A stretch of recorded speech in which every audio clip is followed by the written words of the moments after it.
What's up guys? So, XGen Gaming here. So we're here to predict the game between Detroit Piston versus Denver Nuggets. So let's go. So Piston 33-26, 6 in the East. Nuggets 38-21, 38 wins, 21 loss, third in the West. So the game will happen at Little Caesar Arena on Friday, February 28, 7 p.m. Eastern Time, which is 8 a.m. March 1 in Manila. So where the venue will be Little Caesar Arena, Detroit, Michigan. So the home court advantage will go to the Detroit Piston.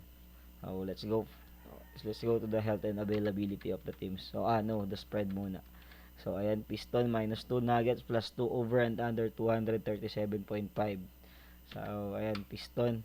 So here's the health and availability. Simon Focheo probable.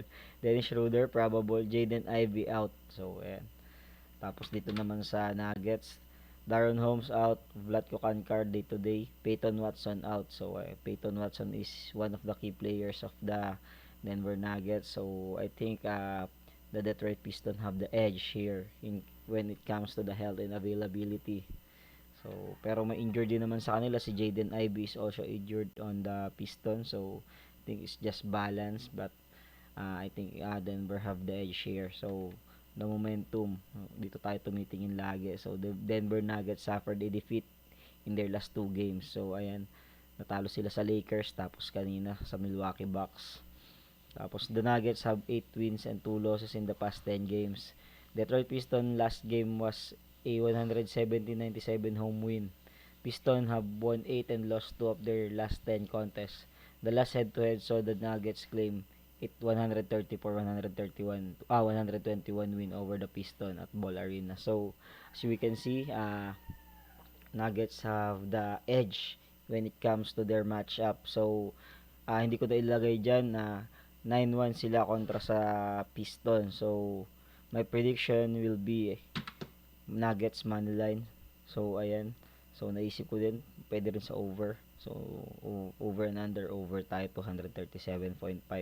So pero may pick talaga is Nuggets moneyline. So why Nuggets?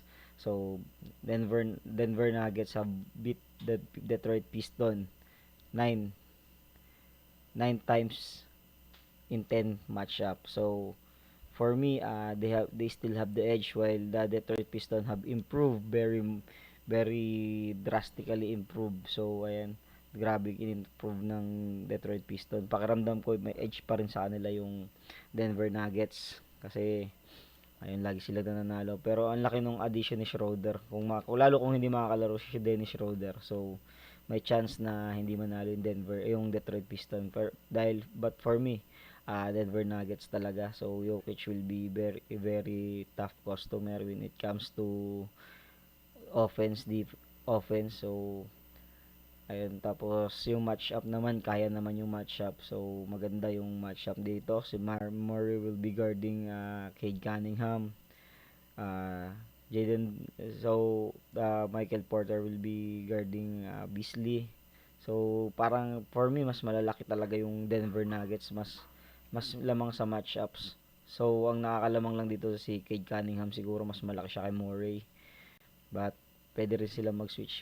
So for me, Denver Nuggets talaga. So again, Denver Nuggets moneyline. So good luck sa inyo guys. Thank you. So if you are enjoying this video, please like and subscribe my channel so that you will be updated every time that I will post this kind of stuff. Okay guys, thank you guys.